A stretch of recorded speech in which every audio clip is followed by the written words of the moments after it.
Pakawalan mo na siya. At walang makakapigil sa akin! Ako pipigil sa'yo. Si Captain Barbell! Dalawang Captain Barbell? Natamaan na ata yung computer chip ni CD1.1. Hindi siya nagre-respond. At parang mauubos na ata yung power system niya. Hindi niya kakayaning lumaban. You have to stop this fight. Oras na para harapin si Captain Barbell.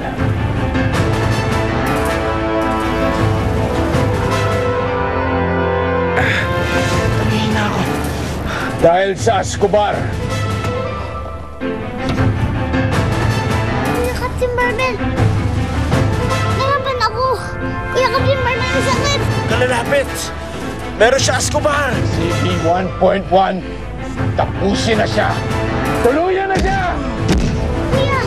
Kung ano man ang pinaplano mo, Nero, hindi ko magtatagumpay.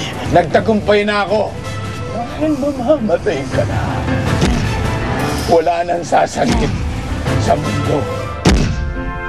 Pagkatapos, isusunod ko naman ang bubuit na yon.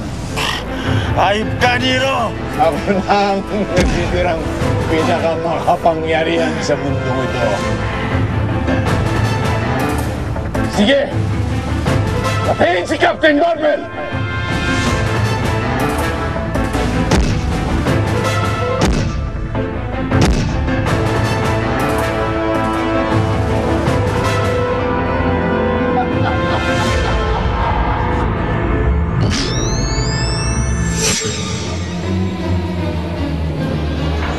Melanie, Ton! May mga bangka. Umalis na tayo, dali! Pero si Captain Barbell. Ha? Ikaw si Captain Barbell nga? Walang nagawa? Ikaw pa kaya? Wala ka ng laban ngayon, Captain Barbell. Habang nasa akin ang Escobar, habang nakakabit sa katawan ko ang Escobar, hindi na ako malalabanan.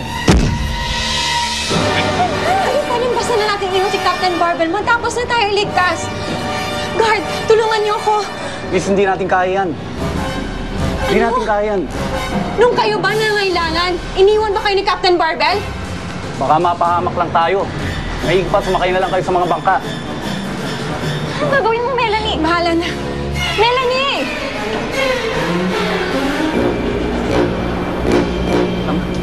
Melanie!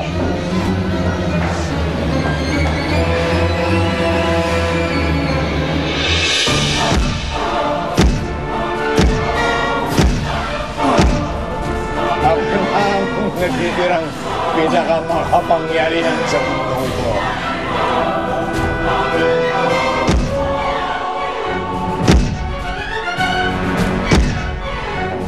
Ito ang dahilan kung bakit nanghina si Captain Barbell. Dapat lumayo ka sa kanya!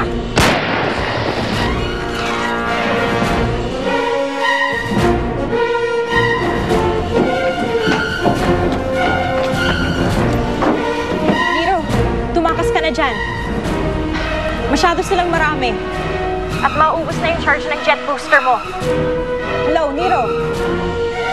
Babalik ako. Hindi pa ako tapos.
Iwasing maging! Sana kumapit ka! Eto, Ransamon!